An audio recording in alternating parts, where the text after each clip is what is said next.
69,000 शिक्षक भर्ती को लेकर हजारों अभ्यर्थी लखनऊ में कई महीनों से आंदोलन कर रहे हैं। आइए जानते हैं कि इन अभ्यर्थियों की मांग क्या है और यह ओबीसी एससी वर्ग की आरक्षित सीटों पर आरक्षण में घोटाले का दावा क्यों कर रहे हैं।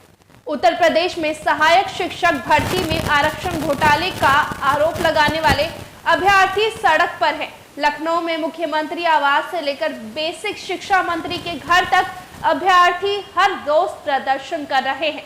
आइए जानते हैं कि इन अभ्यर्थियों की मांग क्या है और यह ओबीसी एससी वर्ग की आरक्षित सीटों पर आरक्षण में घोटाले का दावा क्यों कर रहे हैं। आसान शब्दों में पूरी सहायक शिक्षा भर्ती प्रक्रिया समझते हैं। उत्तर प्रदेश में जब अखिलेश सरकार थी तब 1,37,000 शिक्षा मित्रों को सहायक शिक्षक के रूप में समायोजित कर दिया गया था। इसके बाद मामला सुप्रीम कोर्ट में पहुंचा और समायोजन को रद्द कर दिया गया। यानी अखिलेश सरकार ने जिन शिक्षा मित्रों को सहायक शिक्षक बना दिया था वह फिर से शिक्षा मित्र बन गए। इसके बाद सुप्रीम कोर्ट ने 1,37,000 पदों पर भर्ती का आदेश योगी सरकार को दिया। योगी सरकार ने सुप्रीम कोर्ट में कहा कि हम एक साथ इतने पद पर भर्ती नहीं कर सकते। फिर सुप्रीम कोर्ट ने 2 चरण में भर्ती करने को कहा। इस आदेश के बाद योगी सरकार ने 2018 में 68,500 पदों के लिए वैकेंसी निकाली। आंदोलन कर रहे अभ्यर्थियों का दावा है कि सहायक शिक्षक भर्ती की पहली किश्त 68,500 पदों में 22,000 से अधिक शिक्षक पद रिक्त किए गए थे। आंदोलन कर रहे अभ्यर्थियों का दावा है कि सहायक शिक्षक भर्ती की पहली किश्त 68,500 पदों में 22,000 से अधिक पद खाली रह गए थे। हालांकि इस भर्ती के दौरान आरक्षण को लेकर सवाल नहीं उठ रहे हैं। यानी अभ्यर्थियों का कहना है कि 68,500 शिक्षकों की जो वैकेंसी निकाली गई थी वह आरक्षण के पैरामीटर पर सही है। अब बात करें विवाद कहां से शुरू हुआ, तो 69,000 शिक्षक भर्ती की 1.37 लाख शिक्षकों की भर्ती की दूसरी किश्त में सरकार ने 69,000 वैकेंसी निकाली। 6 जनवरी 2019 को इस भर्ती के लिए परीक्षा हुई। इस भर्ती के लिए अनारक्षित की कट ऑफ 67.11% और ओबीसी की कट ऑफ 66.73% है। इस भर्ती के तहत अब करीब 68,000 लोगों को नौकरी मिल चुकी है। अब सवाल उठता है कि 69,000 भर्ती में कथित आरक्षण घोटाले की बात कहां से आई। इसके पीछे सबसे बड़ी वजह है बेसिक शिक्षा नियमावली 1981।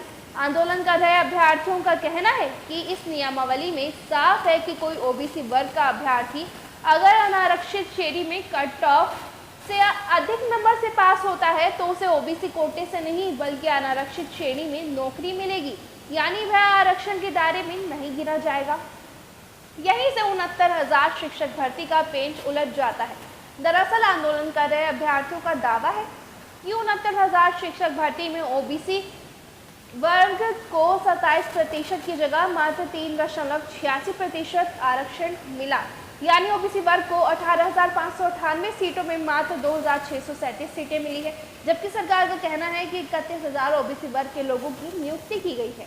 सरकार के इस बयान पर अभ्यर्थियों ने बेसिक शिक्षा नियमावली 1981 का तथा आरक्षण नियमावली 1984 का हवाला देते हुए कहा कि ओबीसी वर्ग के जिन 31,000 लोगों को नियुक्त किया गया है उसमें से करीब 29,000 अनारक्षित कोटे से सीट पाने के अधिकार हकदार थे। प्रदर्शन कर रहे अभ्यर्थियों का कहना है कि हमें 29,000 ओबीसी वर्ग के लोगों को आरक्षण के दायरे में जोड़ना ही नहीं चाहिए। ठीक इसी तरह अभ्यर्थियों का आरोप है कि 69,000 शिक्षक भर्ती में एससी वर्ग को भी 21% की जगह मात्र 16.6% आरक्षण मिला। अभ्यर्थियों का दावा है कि 69,000 शिक्षकों की भर्ती में करीब 19,000 सीटों का घोटाला हुआ। इसको लेकर वह कोर्ट भी गए और राष्ट्रीय पिछड़ा आयोग में भी शिकायत की। अब अभ्यर्थियों की मांग है कि सरकार ने 6,000 सीटों का आरक्षण घोटाला मान लिया है, तभी वह आरक्षित वर्ग के लोगों की भर्ती कर रहे हैं। लेकिन यह घोटाला 19,000 सीटों का है। ऐसे में हमें यह 6,000 सीटें नहीं बल्कि आरक्षित की कट ऑफ 67.11 के नीचे ओबीसी को 27%, 18,598 सीट तथा एससी वर्ग को 14,490 सीट का कोटा पूरा दिया जाए। ओबीसी वर्ग के अभ्यर्थियों का स्पष्ट रूप से कहना है कि उन्हें 6,000 सीटें नहीं बल्कि सरकार को चाहिए कि 6,000 सीट की जगह आरक्षित वर्ग की 19,000 से अधिक सीटों पर जो घोटाला हुआ है वह सभी सीटें उन्हें वापस दी जाएं। यदि उन्हें उनकी सीटें वापस नहीं दी जाती तो आरक्षित वर्ग के अभ्यर्थियों का धरना प्रदर्शन निरंतर चलता रहेगा और वह जब तक अपने घर वापस नहीं जाएंगे जब तक उन्हें न्याय नहीं मिल जाता। इस पूरे मामले में बात करते हुए आंदोलन कर रहे अभ्यर्थी राजेश चौधरी का कहना है कि 69,000 शिक्षक भर्ती में करीब 19,000 लोगों की नियुक्ति बेसिक शिक्षा नियमावली 1981 तथा आरक्षण नियमावली 1984 का उल्लंघन करके हुई है। वह अभी पद आरक्षण वर्ग के अभ्यर्थियों को वापस किए जाए और उन पदों पर ओबीसी और एससी आरक्षण के हिसाब से भर्ती की जाए।